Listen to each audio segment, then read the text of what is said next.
قلبم و به اولین ویدیو یوتیوب من خوش اومد.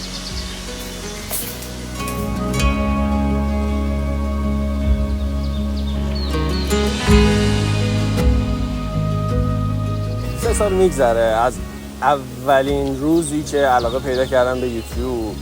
بعد همش امروز فردا میکردم که بخوام شروع کنم.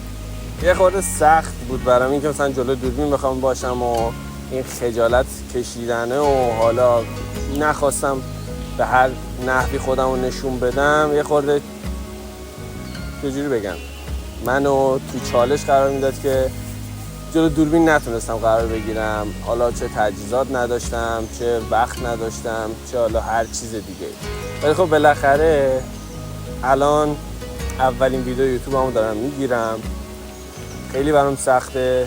کلا سبکی که من دوست داشتم از اول ولاگ و اینا بود، همون که خود کلیپ‌های یوتیوبرها رو می‌دیدم، مثلا آدمای خیلی معروف تو یوتیوب همش اکثرا ولاگ نگاه می‌کردن، چون ولاگ و اینا رو خیلی دوست دارم. کلا آدمیم که تو یه جا نشستن و اینا خیلی متنفرم ازش.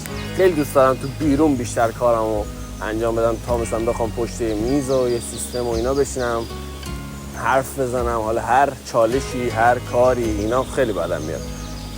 برای همین بود به ولاگ و اینا بیشتر علاقه داشتم. الانم که شروع کردم کل موضوع یوتیوب من میخوره به ولاگ و مسافرت و حالا هر کاری دیگه است، بیسه چالش کشیدن تو جای مختلف. خیلی دوست دارم تو این راه کمکم کنین، حمایت کنین از کارام. همین باعث دلگرمی من میشه، اینکه چنلمو حمایت کنین، لایک کنین، ساب کنین، حالا با دوستاتون شیر کنین و به من انگیزه میده که روز به روز کارهای قشنگتری برای شما بسازم.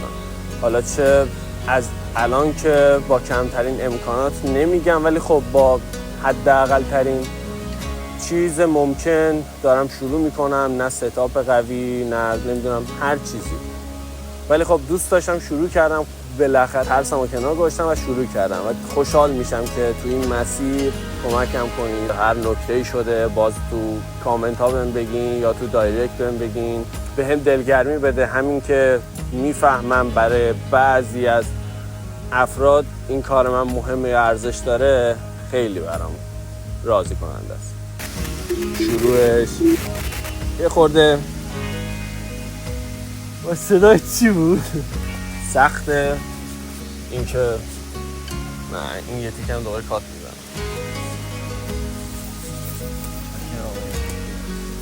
موزه چند تا چای بردی؟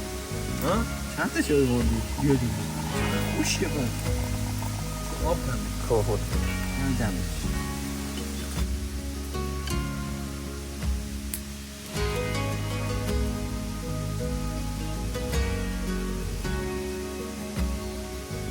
Next.